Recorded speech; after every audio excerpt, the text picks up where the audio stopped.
गोवा जाने की। देखिए, मैं समझ रहा हूं कि एक बात तो स्पष्ट है, इसको लोग बेकार ईडी का समन कहते हैं। ये बीजेपी का समन है और अभी चलेगा। 22 जनवरी तक त्वरित गति से चलेगा। उसके बाद फिर 15 दिन का विश्राम लेंगे या दिलवाएंगे इन एजेंसीज को, फिर चालू करेंगे। विपक्ष का हर वो नेता जो इनके सामने में कोर्निश करने से इनकार करता है, उस पर ये चलता रहेगा। अब तो आदी हो गए हैं।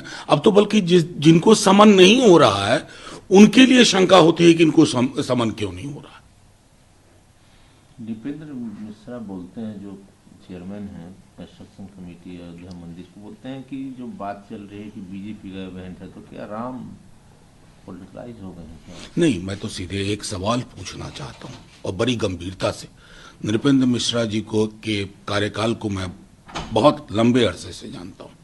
मैं उनसे एक बात पूछता हूं कि साहब, ये बापू के राम हैं, हे राम वाले, जो निराकार थे, निर्गुणित भी थे, और कबीर के राम कि कस्तूरी अंदर है, इधर उधर भटक रहे। तो मेरा तो सिर्फ कह, राम मर्यादा पुरुषोत्तम जिनकी प्राण प्रतिष्ठा 22 जनवरी को संघ और बीजेपी बड़े जोर शोर से उसका प्रचार प्रसार कर रहे हैं, एक बार प्रतिष्ठा यहां राम की होनी चाहिए, आपके दिल में, आपके मानस में। आप राम के आचरण व्यवहार से मीलों दूर हैं। पहले उस फासले को पाटिए, फिर बात होगी। केजरीवाल ने कहा है कि we will make effort to run more train from Delhi to Ayodhya. देखिए, वो तो हर राज्य से वो एक ट्रेन की और बाकी आवागमन की व्यवस्था होगी। मैं समझता हूं कि इसको एक ऐसे इवेंट के रूप में लेना चाहिए कि जिसकी शुरुआत मान लीजिए 22 हुई, उसके बाद आप करें। सलमान खुर्शीद कहते हैं कि Rahul Gandhi man of religious mindset और धर्म और पॉलिटिक्स को नहीं जोड़ना चाहता। नहीं, देखिए, आप इस देश को देखिए, बापू से बड़ा, महात्मा गांधी से बड़ा हिंदू मेरी नजर में तो कम से कम नहीं, आज तक नहीं। जिस व्यक्ति को गोली लगने के बाद भी वो हे राम कहते हुए दुनिया से विदा हुआ, लेकिन गांधी ने धर्म और राजनीति का घालमेल नहीं किया। वो जानते थे कि राजनीति में धार्मिकता धर्मांधता में तब्दील हो जाती है।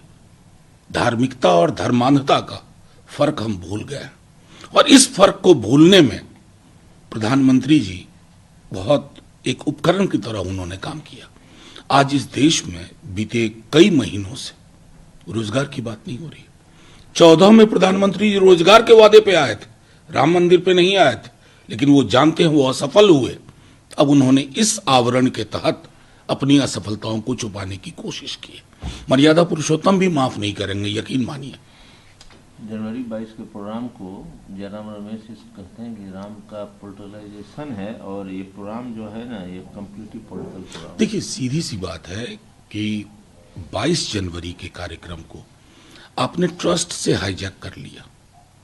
अब तो बल्कि मैं सच कहूं तो अगर खुद प्रधानमंत्री जी मीडिया चैनल्स के बैनर को देखें, हेडलाइंस को देखें, जिसमें कि 22 के सहारे 24 की लड़ाई, अब ये मैं तो नहीं कह रहा, विपक्ष के नेता नहीं कह रहे हैं, उन आपके मीडिया के वो साथी कह रहे हैं जो आपके इकोसिस्टम का हिस्सा है, और आपको तो इस पर कम से कम एक पछतावा होना चाहिए।